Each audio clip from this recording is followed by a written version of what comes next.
అదే RTV app వార్తల్ని క్షణాల్లో చదివే అవకాశం ఉంటుంది. ఒక న్యూస్ పేపర్, ఒక టెలివిజన్ ఛానల్ మీ చేతుల్లో ఎప్పుడు ఉంటాయి. మాట్లాడిన పరిస్థితి ఉంది.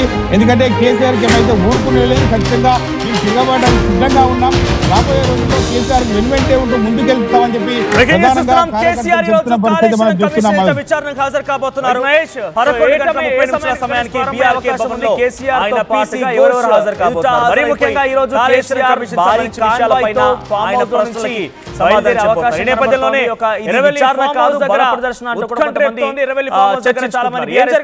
చేరుకుంటున్నారు. ఇప్పటికే అక్కడికి మాజీ ముఖ్యమంత్రి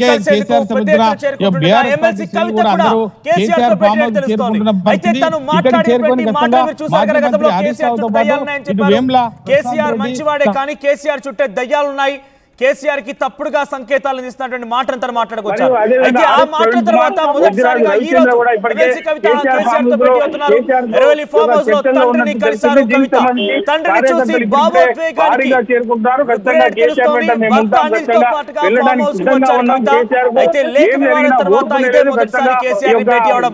కాళేశ్వరం కమిషన్ విచారణకు ముందు భేటీ పైన ఉత్కంఠ కొనసాగుతుంది. కాళేశ్వరం కమిషన్ నోటీసులు సర్వ్ చేసి జూన్ 5వ తేదీలోగా హాజరు కావాలని చెప్పి కేసీఆర్ నోటీసులు సంబంధించిన నేపథ్యంలో జూన్ 4వ తేదీన కవిత పూర్తిగా రాజకీయ కుట్రలో భాగంగానే కేసీఆర్ ని హాజరు కమ్మని పిలుస్తున్నారు. కేసీఆర్ రమ్మంటున్నారు. కేసీఆర్ దీనికి వ్యతిరేకంగా నిరసన కార్యకర్తలు చేరుకుంటున్నారు. జూన్ 4వ తేదీన ఇందిరాపార్క్ దగ్గర తెలంగాణ జాగృతి పేరుతో నిరసన కార్యక్రమాన్ని పిలిపించారు. అయితే అప్పుడు చాలా పెద్ద ఎత్తున సంచలనం రేపింది. బీఆర్ఎస్ పార్టీ సంబంధించి ఒక నాయకుడు పాల్గొనలేదు. బీఆర్ఎస్ పార్టీ మాజీ మంత్రులు, మాజీ ఎమ్మెల్యేలు, ప్రజాప్రతినిధులు కూడా హాజరు కాలేదు. అయితే కేసీఆర్ విషయంలో నోటీసులు ఇస్తే మీరు వెళ్ళి సంబరాలు చేసుకుంటారంటూ కూడా ఒక రకంగా కేటీఆర్ ఉద్దేశించి డల్లాస్ కూడా సంబోధించారు. అయితే ఎప్పుడైతే కుంగుబాటు గురైందో వైపు అధినేత కేసీఆర్ ని అంతా కూడా కమిషన్ విచారణకు వచ్చారు. మీరేమో పండగలు చేసుకోవడానికి అమెరికా కాంగ్రెస్ అధికారంలోకి రాగానే ఏం జరిగిందనే దానిపైన కొంత విచారణ ఆదేశించారు. ఆ విచారణ కాస్త ఇప్పుడు కమిషన్ వరకు వెళ్ళింది. కమిషన్ దాదాపుగా అందరినీ సుమారుగా 120 మందికి పైగా ఇంజనీర్లని అందులో పార్టిసిపేట్ చేసిన ప్రతి ఒక్క అధికారిని కూడా విచారించారు. సుమారుగా 2-3 సార్లు విచారించారు. ఆ తర్వాత రాజకీయ ప్రవీణ్ కుమార్ కూడా సంబంధించిన నాయకులకు సంబంధించిన విచారణ మొదలైంది. ముందుగా విచారణ ఎదుర్కొన్నారు. హరీష్ రావు ఎదుర్కొన్న రోజు కేసీఆర్ విచారణ ఎదుర్కోబోతున్నారు. కేసీఆర్ విచారణలో ఎటువంటి విషయాలు వెల్లడిస్తారో చూడాలి. గతంలో ఆయన చెప్పుకొచ్చారు, నా మెదడును కరిగించి మరి ఆ మానస పుత్రికైనటువంటి ఆయన బయటకు వస్తున్నారు కాబట్టి ఆయనకు ఉన్నటువంటి బలాన్ని చూపించాలని ఒక ఆలోచనతో బీఆర్ఎస్ ఇంజనీర్ గా సంబోధించారు. ఇప్పుడు ఆ ఇంజనీర్ ఎటువంటి సమాధానం చెప్తారో చూడాలి. భగీరథుడు ఎటువంటి ప్రశ్నలకి సమాధానాన్ని ఆధారాల ఫామ్ హౌస్ చేరుకుంటున్నారు. ఫామ్ హౌస్ నుంచి భారీ కాన్వాయ్ తో బీఆర్కే భవన్ వచ్చే అవకాశం కనబడుతోంది. మరిన్ని అప్డేట్స్ తో మా ప్రతినిధి మహేష్ సిద్ధంగా ఉన్నారు. Yes Mahesh, so present farm house దగ్గర ఎటువంటి ఉత్కంఠ కొనసాగుతోంది. ఎమ్మెల్సీ కవిత కూడా అక్కడ చేరినట్టు తెలుస్తోంది. సో గతంలో తను మాట్లాడిన మాటలు మనం చూసాం. దయ్యాలున్నాయి కేసీఆర్ చుట్టూ అన్నారు. సో కేసీఆర్ కి విచారణ కమిటీ ఆదేశాలు జారీ చేసి హాజరు కావాలని చెప్పిన నేపథ్యంలో కొంతమంది పార్టీ పండుగలని మాట్లాడుకొచ్చారు. ఇవన్నీ వ్యాఖ్యలు మొదటిసారి కేసీఆర్ ని పెట్టడం ఎలా చూడాలి? ఉత్కంఠ కొనసాగుతుంది. ఖచ్చితంగా కవిత 4వ రోజు ధర్నా చేసిన ఎందుకంటే మొన్నటి రోజు కేసీఆర్ బాబు దయ్యాలు ఉన్నాయని చెప్పి ఒక వ్యంగ్యంగా మాట్లాడిన పరిస్థితి మనం చూసాం. దానికి సంబంధించి అనూహ్యంగా కేసీఆర్ ఫామ్ హౌస్ వద్ద ఎమ్మెల్సీ కవిత చేరుకున్న తర్వాత ప్రధానంగా కేసీఆర్ తర్వాత భర్త అనిల్. దీనికి సంబంధించి చూసుకుంటే ఇద్దరు కూడా ఒక భావోద్వేగానికి గురైన పరిస్థితి మనం చూడొచ్చు. ఎందుకంటే ఇన్ని రోజులుగా కేసీఆర్ కు ఒక మాటలు వినకుండా తన కార్యాచరణను ముందుకు తీసుకెళ్తున్న పరిస్థితి. ఖచ్చితంగా నన్ను పట్టించుకునే వారు లేరు, గతంలో కూడా నాకు చాలా ఇబ్బందులు ఎదుర్కొన్నాను అని చెప్పి ప్రస్తుతం చెప్పిన పరిస్థితి. ఈ రోజు అనూహ్యంగా ఈ కేసీఆర్ ఫామ్ హౌస్ కి ఎమ్మెల్సీ కవిత తన భర్తతో రావడానికి కూడా తీవ్ర ఒక చర్చగా దారితీస్తుంది. ఎందుకంటే కేసీఆర్ కు ఎటువంటి జరిగినా ఊరుకునే లేదని చెప్పి ప్రధానంగా చెప్తున్న పరిస్థితి. ఎందుకంటే ఇందిరాపార్క్ వద్ద జూన్ 4వ తారీఖు నాడు కేసీఆర్ కి ఏం జరిగినా కూడా ఊరుకునేది. ఖచ్చితంగా మేము అండగా ఉంటాం. కేసీఆర్ కి ఏమైనా అయితే ఊరుకునేది ప్రధానంగా చెప్పవచ్చు. మనం చూడొచ్చు విజువల్లో ఇక్కడ కేసీఆర్ ఫామ్ హౌస్ ముందు వాళ్ళు కాళేశ్వరం పై కాంగ్రెస్ కను, మేడిగడ్డపై రేవంత్ అని చెప్పి ఒక ప్రధానంగా పోస్టర్లను కూడా పెట్టిన పరిస్థితి మనం విజువల్లో చూడొచ్చు. జనగాం నియోజకవర్గం నుంచి వచ్చినటువంటి వారందరూ కూడా ఇక్కడ నిరసన వ్యక్తం చేస్తున్నారు. కేసీఆర్ కు అండగా ఉంటాం, ఖచ్చితంగా కేసీఆర్ ఖచ్చితంగా మేము చేదోటి వాదడిగా ఉండి ముందుకు తీసుకు కేసీఆర్కి ఏమైనా అయితే ఊరుకునే లేదు ప్రధానంగా చెప్తున్నారు. దీనికి సంబంధించి ఫ్లెక్సీలో చూస్తుంటే తెలంగాణ జీవధార ప్రాణధార కాళేశ్వరం, తెలంగాణ జీవధార ప్రాణధార కాళేశ్వరం అని చెప్పి ప్రధానంగా ఇవన్నీ కూడా లగ్నాలు పట్టుకొని కూడా వాళ్ళు నిరసన వ్యక్తం చేస్తున్న పరిస్థితి. కేసీఆర్ కు ఖచ్చితంగా మేము అండగా ఉంటామని చెప్తున్నారు. ఇప్పటికే హరీష్ రావు, ఇటు ఎమ్మెల్సీ కవితతో పాటు ప్రధానంగా ఆర్ఎస్ ప్రవీణ్ కుమార్, దీనికి సంబంధించి వేముల ప్రశాంత్ రెడ్డి కూడా కేసీఆర్ తోని బయలుదేరడానికి భారీ కాన్వాయ్తో బయటకు వెళ్ళడానికి సిద్ధంగా ఉన్నారు. మన విజువల్ చూడే ప్రతి ఒక్కరు కూడా కేసీఆర్ కు అండగా ఉంటామని చెప్పి ప్రధానంగా జనగాం నియోజకవర్గం నుంచి వచ్చినటువంటి బీఆర్ఎస్ పార్టీ శ్రేణులు కూడా ఒక నిరసనను వ్యక్తం చేస్తూ కాంగ్రెస్ ప్రభుత్వాన్ని మొండి వైఖరి నశించాలి, కాంగ్రెస్ ప్రభుత్వం ఊరుకునే లేదు, భవిష్యత్తులో కేసీఆర్ కు అండగా ఉంటామని చెప్పి చెప్తున్న పరిస్థితి మనం చూస్తున్నాం. విజువల్ చూడొచ్చు, అందరూ కూడా కేసీఆర్ కు అండగా ఉంటామని చెప్తున్నారు. వారికి సంబంధించి కేసీఆర్ తో మాట్లాడే ప్రయత్నం చేద్దాం. వారికి సంబంధించిన బీఆర్ఎస్ పార్టీ శ్రేణులు ఉన్నారు, వారిని మాట్లాడదాం. సార్ చెప్పండి, ఏం చెప్తారు సార్? ఈరోజు కమిషన్ ముందు కేసీఆర్ హాజరవుతున్నారు, మీరేం చెప్తారు సార్? యాక్చువల్గా కాళేశ్వరం ప్రాజెక్టులో ఏదైతే మేడిగడ్డ దగ్గర కుంగిపోయింది అన్నదో దాన్ని ఇష్యూ చేసి పొలిటికలైజ్ చేయడం కోసం ఈరోజు గవర్నమెంట్ ఇప్పటి కూడా తాత్సారం చేస్తుంది తప్ప, ఇట్లాంటి ఘటనలు ఒక పెద్ద ప్రాజెక్టులో జరుగుతున్నప్పుడు చిన్న మిస్టేక్ జరుగుతుంటాయి. అయితే రెక్టిఫై చేసుకునే మిస్టేక్ అయితే ఒప్పుకోవచ్చు, కానీ ఇది రెక్టిఫై చేసుకునే ముచ్చట. రెక్టిఫై చేసుకోకుండా దీన్ని ఎంతసేపు కాళేశ్వరమే కూలిపోయింది, కాళేశ్వరం కుప్ప కూలిపోయింది అని చెప్తున్నారు తప్ప యాక్చువల్గా కాళేశ్వరం కూలిపోలేదు. కాళేశ్వరంలో చాలా కాంపోనెంట్స్ ఉన్నాయి, అన్ని కాంపోనెంట్స్ పనిచేస్తున్నాయి. మేడిగడ్డ దగ్గర కేవలం ఒకటే బ్లాక్ కుంగిపోయింది. ఆ బ్లాక్ను ఉండంగా కూడా ఈవెన్ మేము ప్రత్యక్షంగా అందరం చూసినాం, ఆ బ్లాక్ కుంగిపోయిన నీళ్లు బ్రహ్మాండంగా పోతున్నప్పుడు లిఫ్ట్ చేయడానికి బ్రహ్మాండ స్కోప్ ఉంది. ఆ స్కోప్ను ఉపయోగించుకుంటే మళ్ళీ సేమ్ గవర్నమెంట్కి మనం చెప్పడానికి ఫెయిల్యూర్ దొరకదని చెప్పి ఆ పోతున్న నీళ్ళను అట్లే వదిలిపెట్టారు తప్ప లిఫ్ట్ చేయకపోవడం వల్ల గత వేసవిలో ప్రజలు ఎంత తీవ్రంగా నీటి కొరత ఎదుర్కొన్నాం చూసినాం. బోరు వెల్స్ మొత్తం మనకు గ్రౌండ్ వాటర్ టేబుల్ పెరిగిన గ్రౌండ్ వాటర్ టేబుల్ అంతా డౌన్ అయిపోయింది. అంటే యాక్చువల్గా నిజంగా చేయాలనుకుంటే 3 నెలలు 2 నెలల మేడిగడ్డ రిపేర్ అయ్యేది. కానీ ఇప్పటికి కూడా ఇంకా కూడా కమిషన్ వేసి కాలయాపన చేసుకుంటా 1,00,000 కోట్లు నష్టమైన 1,00,000 కోట్లు పోయినాయని చెప్తుంది తప్ప 1,00,000 కోట్లు అనేది మొత్తం ప్రాజెక్ట్కే 1,00,000 కోట్లు ఖర్చు కాలేదు.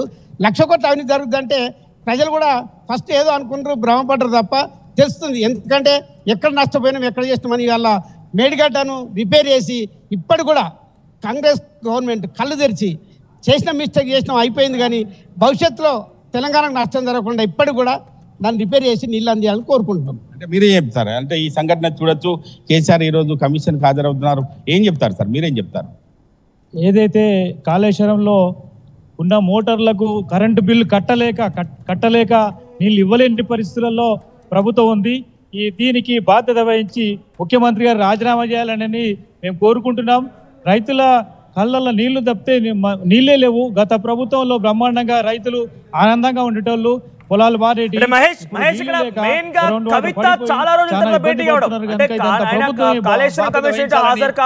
ఒకే ఎత్తు అయితే కవిత భేటీని ఎలా చూస్తారు? అక్కడ కార్యకర్తలు అడగండి. కేసీఆర్ చుట్టూ దయ్యాలున్నాయనే మాటని కవిత మాట్లాడిన తర్వాత ఈరోజు మొదటిసారి వారిద్దరు మధ్య భేటీ జరగడం, ఈ భేటీని ఎలా చూస్తారు? అంటే నిన్న మొన్నటి జరిగిన వరకు కవిత కేసీఆర్ కలవని పరిస్థితి, కేసీఆర్ విషయంలో చాలా అంటే మాట్లాడదు, అంటే చుట్టూ దయ్యాలు ఉన్నాయని చెప్పి ప్రధానంగా ఆరోపించారు. ఇప్పుడు కేసీఆర్ ని కలవడానికి వచ్చింది, ఆ విషయంలో ఏం చెప్తారు మీరు? ఇదంతా తప్పుటి ప్రచారం చేస్తున్నారు. అది ఎందుకంటే లేనిపోని కుటుంబ కళాలు తీసుకురావడానికి ప్రయత్నం చేస్తున్నారు. ఇది తప్పుడు ప్రచారం. వాళ్ళు ఎప్పుడు కలిసి ఉంటారు, వాళ్ళకి ఎలాంటి కలహాలు లేవు. మేము అందరం కేసీఆర్ ఎంబడే ఉంటున్నాం, వాళ్ళ కుటుంబం కూడా వారెంబడే ఉంటుంది. అది తప్పుడు ప్రచారాలు చేస్తున్నారు. ఆ తప్పుడు ప్రచారం ఇప్పటికైనా మానుకోవాలని మేము చెప్తున్నాం. దయచేసి కళాఖండిగా పార్టీ పెడతా అని చెప్పి కవిత చెప్తున్న పరిస్థితి, దానికి సంబంధించి అంటే ఏం చెప్తారు? కవిత విషయంలో మీరేం మాట్లాడతారు? కవిత గారి విషయంలో అది దుష్ప్రచారం తప్పితే ప్రచారం కాదంటున్నాం మేము.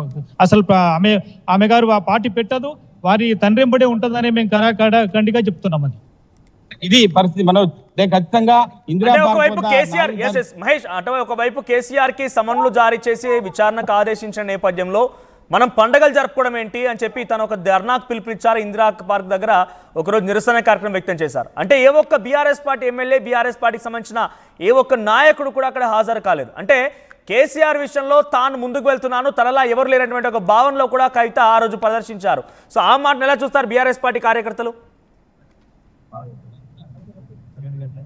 ఖచ్చితంగా మనది అంటే ఇప్పటికీ మన కవిత పెట్టినటువంటి పార్టీకి సంబంధించి ఇందిరా పార్క్ దగ్గర చేసిన ధర్నాకు సంబంధించి బీఆర్ఎస్ పార్టీ శ్రేణులు ఎవరు కూడా పోలేదు అని చెప్పి ప్రధానంగా కూడా మనము చూసాము. కానీ ఇప్పుడు ఖచ్చితంగా కేసీఆర్ వెంటే కవిత ఉంటుంది, అందులో అంతర్గతంగా ఎటువంటి విభేదాలు లేవు, ఖచ్చితంగా కేసీఆర్ వెంటే కవిత ఉంటుందని చెప్పి ప్రధానంగా కార్యకర్తలు కూడా భరోసా నింపుతున్న పరిస్థితి. ఖచ్చితంగా మేము కూడా కేసీఆర్ వెంటే ఉంటాం, ఎందుకంటే ఎన్నో ఏళ్ల కలగా తెలంగాణ రాష్ట్రాన్ని సిద్ధించిన పరిస్థితి చూసాం. కానీ మాజీ ముఖ్యమంత్రి కేసీఆర్ గత 10 ఏళ్లలో ఇచ్చినటువంటి వాగ్దానాలు కూడా నెరవేర్చిన పరిస్థితి. కానీ వచ్చినటువంటి ఒక కాంగ్రెస్ ప్రభుత్వం 2 సంవత్సరాల లోపే కూడా ఇటువంటి అనర్థాలకు దారితీస్తుంది. రైతుల్లో సంబంధించి కావచ్చు, ప్రజల్లో వ్యతిరేకత వస్తుందని చెప్పి ప్రధానంగా చెప్తున్న పరిస్థితి.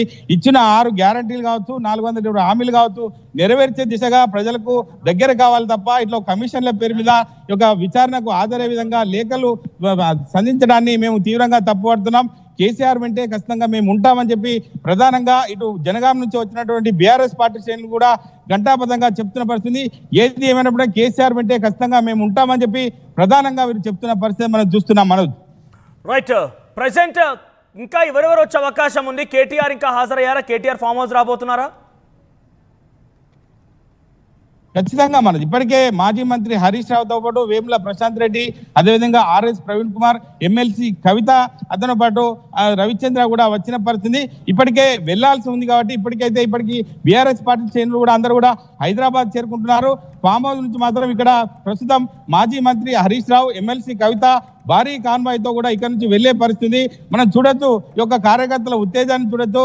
రైతులుగా ఉన్నటువంటి ఒక గ్రీన్ కలర్ కండువాలు వేసుకొని కూడా కేసీఆర్ కు అండగా ఉంటాం, ఖచ్చితంగా మేము ముందుకు వెళ్తాం, కేసీఆర్ వైపే ఉంటున్నాం, కేసీఆర్ కి ఏమైనా కూడా ఊరుకునే లేదని చెప్పి ప్రధానంగా చెప్తున్న పరిస్థితి. వారందరినీ చూడొచ్చు కూడా కేసీఆర్ వెంటే మేము ఉంటామని చెప్పి ప్రధానంగా చెప్తున్నారు. ఎందుకంటే కేసీఆర్ కు ఈ గతంలో కూడా ఉద్యమ సమయంలో ముందుకెళ్లిన పరిస్థితి. గత 10 సంవత్సరాల బీఆర్ఎస్ ప్రభుత్వాన్ని ఎలా ముందుకు తీసుకెళ్లారు ఏంటని చెప్పి ప్రజలు కూడా ఆలోచన చేస్తున్నారు. ప్రజల నుంచి కూడా బీఆర్ఎస్ పార్టీ వైపు మొగ్గు చూపుతున్నారు.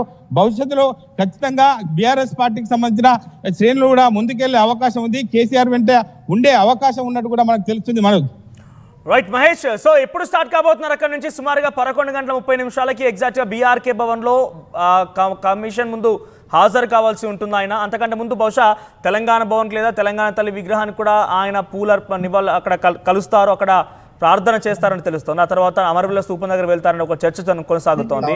సో షెడ్యూల్ ఏంటి, ఎక్కడి నుంచి బయలుదేరబోతున్నారు, ఎలా అయినా వచ్చే అవకాశం? ఎందుకంటే హరీష్ రావు మొన్న విచారణకు ఎదుర్కొనే రోజు తెలంగాణ భవన్కి వచ్చారు. తెలంగాణ భవన్లో పార్టీ నాయకులతో కార్యకర్తలు చర్చించిన తర్వాత అక్కడి నుంచి ఆయన బీఆర్కే భవన్ వెళ్ళడం జరిగింది. ఈరోజు కేసీఆర్ రూట్ మ్యాప్ ఏంటి, షెడ్యూల్ ఏంటి?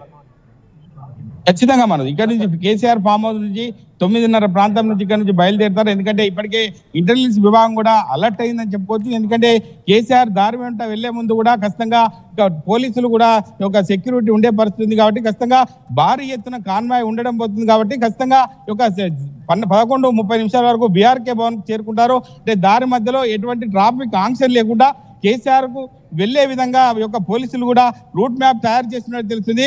కార్యకర్తలు కూడా చాలా మంది చేరుకుంటున్నారు. ఎందుకంటే కేసీఆర్ ఫామ్ హౌస్ నుంచి 9:30 ప్రాంతంలో ఇక్కడ నుంచి చేరుకుంటారు. ఇక్కడ నుంచి నేరుగా బీఆర్కే భవన్ కూడా వెళ్లే పరిస్థితి కాబట్టి ఇప్పటికే ఉమ్మడి మెదక్ జిల్లా వ్యాప్తంగా ఉన్నటువంటి ముఖ్య కార్యకర్తలు కూడా ఇప్పటికే హైదరాబాద్ కు చేరుకున్నట్టు మనకు తెలుస్తుంది. ఇక్కడికైతే స్థానికంగా ఫామ్ హౌస్ చుట్టూ ఉన్నటువంటి నియోజకవర్గాల ప్రజలు కూడా ఇక్కడికి ముఖ్య కార్యకర్తలు చేరుకున్న పరిస్థితి. వారు కూడా ఖచ్చితంగా కేసీఆర్ కి అండగా ఉంటాం, కేసీఆర్ కి ఎటువంటి ఆపద వచ్చినా మేము ముందుండి వెళ్లే అవకాశం ఉందని చెప్పి ప్రధానంగా చెప్తున్న పరిస్థితి మనకు చూస్తున్నాం. Manoj, thank you Mahesh. ప్రస్తుతానికి కేసీఆర్ ఎర్రవెల్లి ఫామ్ హౌస్ దగ్గర పెద్ద ఎత్తున బీఆర్ఎస్ శ్రేణులు చేరుకుంటున్నారు. ఎమ్మెల్సీ కవిత కూడా ముఖ్యమంత్రితో మాజీ ముఖ్యమంత్రి కేసీఆర్ తో భేటీ అయ్యారు. సో ప్రస్తుతానికి కేసీఆర్ దగ్గరికి వరుసగా క్యూ కడుతున్నారు మాజీ మంత్రులు, ప్రజాప్రతినిధులు, బీఆర్ఎస్ పార్టీ శ్రేణులు. వారంతా ఫామ్ హౌస్ లో భేటీ అవుతున్నారు. కాళేశ్వరం కమిషన్ కేసీఆర్ హాజరు కాబోతున్న నేపథ్యంలో వారంతా కలిసి వెళ్తున్నారు. వారు అక్కడికి వెళ్ళిపోయి ఏకంగా కవిత అయితే కన్నీళ్లు పెట్టుకున్నట్టు తెలుస్తోంది. భావోద్వేగానికి గురైంది కేసీఆర్తో భేటీ అయిపోయి. సుమారుగా కేసీఆర్తో కొన్ని విభేదాలు పెద్ద ఎత్తున బగ్గుమన్నాయి. కేటీఆర్ను కూడా ఒక రకంగా ఇండైరెక్ట్గా నిందించింది. ఒకవైపు కేసీఆర్కి సమన్లు జారీ చేసి విచారణకు హాజరు కావాలంటే పండుగలు జరుపుకుంటారా, వెళ్ళిపోయి ఈ పండుగలకి ఇంత అత్యవసరం ఏముందంటూ కూడా కవిత క్వశ్చన్ చేసింది. సో ఈ నేపథ్యంలో కవిత ఒక్కసారిగా ఆ యొక్క విభేదాలు, ఆ యొక్క ఆరోపణల తర్వాత మొదటిసారి కేసీఆర్ కలడంతో కేసీఆర్తో కలిసి భావోద్వేగానికి గురైపోయి కన్నీళ్లు పెట్టుకున్నట్టు తెలుస్తోంది. ప్రస్తుతానికి వీరంతా కలిసి కేసీఆర్తో అక్కడి నుంచి స్టార్ట్ అయిపోయి బీఆర్కే భవన్ చేరుకునే అవకాశం కనబడుతోంది. సో మరి కాసేపట్లోనే కేసీఆర్ తన ఫామ్ హౌస్ నుంచి బయలుదేరబోతున్నారు. భారీ కాన్వాయ్తో భారీ వాహన శ్రేణితో బీఆర్కే భవన్ చేరుకునే అవకాశం కనబడుతోంది. సో ఈరోజు కేసీఆర్ కాళేశ్వరం కమిషన్ విచారణ ఎదుట హాజరు కాబోతున్న నేపథ్యంలో నిజంగానే కమిషన్ కేసీఆర్ లాక్ చేయబోతోందా? కేసీఆర్ని కమిషన్ ఎటువంటి ప్రశ్నలు సంధించబోతుంది? ఎప్పుడైనా కామెంట్స్ అంటే సేమ్ టైం కేసీఆర్ కవితకు మధ్య విభేదాలు పెరిగాయి కదా, సో వీరిద్దరు కలిసిపోవాలా? మీ అభిప్రాయం ఏంటి? ఒకసారి కామెంట్ చేయండి. సో కేసీఆర్ కవిత కలిసిపోవాలని మీరు కోరుకుంటున్నారా అంటే 83% మంది ఎస్ అంటున్నారు, 17% మంది అంటున్నారు. బహుశా ఈ 17% మంది అందరూ కూడా కవిత తెలంగాణ జాగృతికి సంబంధించిన సభ్యులే కావచ్చు. ఎవరైతే తనను బీఆర్ఎస్ పార్టీ దూరం పెట్టింది, ప్రాధాన్యత లేకుండా చేసినట్టు భావనలో ఉన్నారు, వారంతా బహుశా ఈ 17%, 18% మంది అయి ఉంటారు. సో మీరేమనుకుంటున్నారు చెప్పండి. కేసీఆర్ కవిత కలిసిపోవాలని కోరుకుంటున్నారా? మీ అభిప్రాయాన్ని కామెంట్ చేయండి. చూడమణి, నీ నుదుట కొత్త జీవితాన్ని రాస్తాను. మణిహారమై ఎద చేరి నీ గుండె చప్పుడు వింటాను. నీ చేతి గాజునై అనుక్షణం నీ చెంతే ఉంటాను. గొడ్డాణమై నీ తనువులో ఓ భాగం అవుతాను. ఈ వజ్ర పొంగరం సాక్షిగా నీ జీవితానికి బంగారు వర్ణం అవుతాను. ఏంటండో శ్రీవారు, మాటల్లో గారం కొత్త ఉంగరం. ఈరోజు మన పెళ్లి కాదు, పెళ్లి రోజు. అయితే మళ్ళీ పెళ్లి చేసుకుందాం. మీరు మారరు.